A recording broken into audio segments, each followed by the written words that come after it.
Hello everyone, welcome back to the channel Battleverse. Today we take a deep dive into the evolving and highly complex conflict between Israel and Hamas, with a particular focus on urban warfare and drone tactics. This battlefield is unlike open deserts or rolling plains. It is a dense, multi-layered environment where every street corner hides a story and every rooftop can become a launchpad for both attack and defense. The combat in this environment is shaped by the unique challenges of operating in crowded cities, where civilians, infrastructure, and combatants are all intertwined, forcing both sides to adapt in ways that redefine modern warfare. On the outside level of observation, the urban battleground in Gaza and surrounding areas is a fortress for defenders and a labyrinth for attackers. The streets are narrow, often only wide enough for a single armored vehicle at a time, and the buildings are tall, providing elevated firing positions for snipers and rocket teams.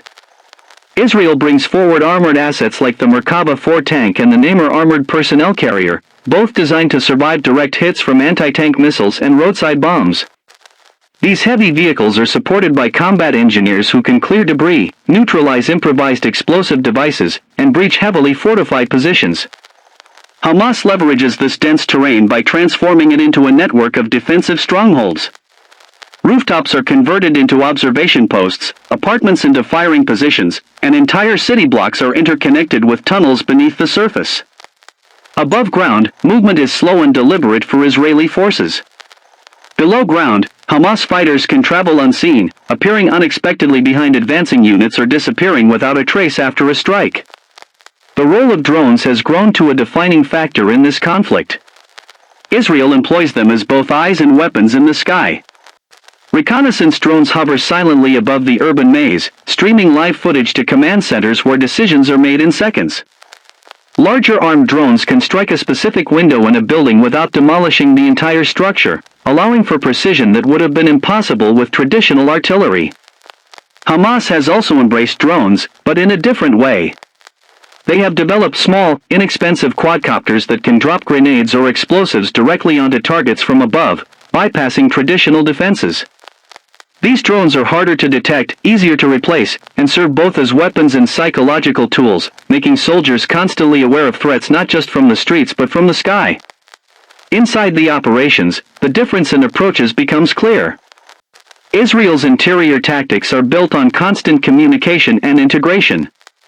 Every soldier is connected through advanced radios, helmet displays, and GPS-linked maps that show friendly positions, enemy sightings, and safe routes in real time. This network-centric warfare allows for quick adaptation to unexpected changes in the battlefield, such as sudden ambushes or the discovery of tunnel entrances. Hamas, in contrast, operates with smaller, more agile teams that can make independent decisions without waiting for central command approval. This decentralized style fits perfectly in urban combat, where speed and unpredictability can be more valuable than heavy firepower. By knowing the terrain intimately and avoiding patterns, Hamas fighters can evade detection and strike at moments when the enemy least expects it. Performance in these conditions is not simply about firepower. For Israel, it means combining air, land, and intelligence assets into a single synchronized strike. Drones can spot a sniper on a rooftop, relay the location to ground forces, and moments later a precision-guided missile can eliminate the threat without damaging the rest of the building. Their Iron Dome missile defense system adds another layer of performance by intercepting incoming rockets, reducing the effectiveness of Hamas's long-range fire. Hamas's performance is measured in its ability to disrupt and prolong engagements. By using tunnels, improvised weapons, and constant relocation, they turn the battlefield into a slow grind, where even heavily armed forces must advance with extreme caution. Their homemade rockets and sudden drone attacks keep Israeli forces from becoming too comfortable, ensuring that every movement must be calculated. Safety in such an environment is relative, but it is a critical part of each side's planning. For Israeli troops, safety comes from heavily armored vehicles, personal body armor with advanced ballistic plates, and active protection systems that can detect and neutralize incoming anti-tank missiles before impact.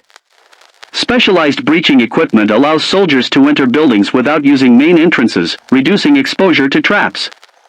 Safety for civilians is also a stated priority for Israel, with operations sometimes preceded by warnings or evacuation orders, though the reality of urban warfare often makes this goal extremely difficult. Hamas prioritizes safety through concealment and mobility, using tunnels to move undetected, hiding in plain sight among the urban population, and keeping weapons hidden until the last possible moment. Their fighters often carry out attacks and disappear within seconds, relying on the environment to shield them from retaliation. The unique qualities of each side's tactics reveal much about their strategies. Israel's approach is built on the integration of technology, intelligence, and overwhelming force. They seek to dominate every layer of the battlefield, from the airspace above to the streets and tunnels below. Their drones are not just machines, they are extensions of a real-time command network capable of reshaping the fight as it happens.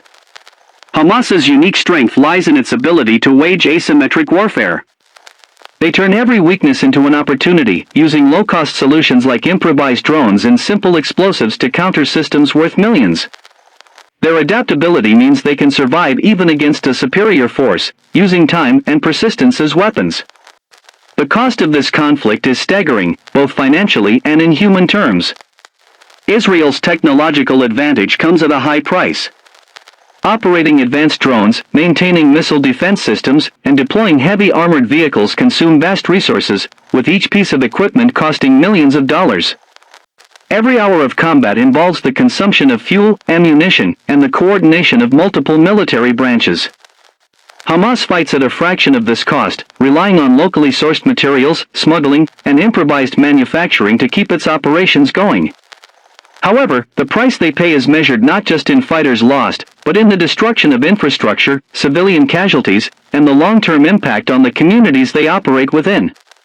Ultimately, the ongoing urban warfare and drone engagements between Israel and Hamas showcase the direction in which modern conflicts are heading. Drones have moved from being support tools to frontline combat assets, capable of changing the course of a battle in minutes.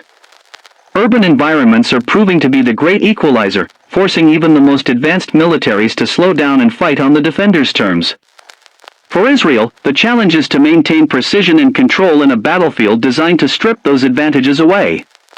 For Hamas, the challenge is to sustain its resistance without being overwhelmed by superior firepower and technology. This conflict is not simply about territory, but about the evolution of warfare itself.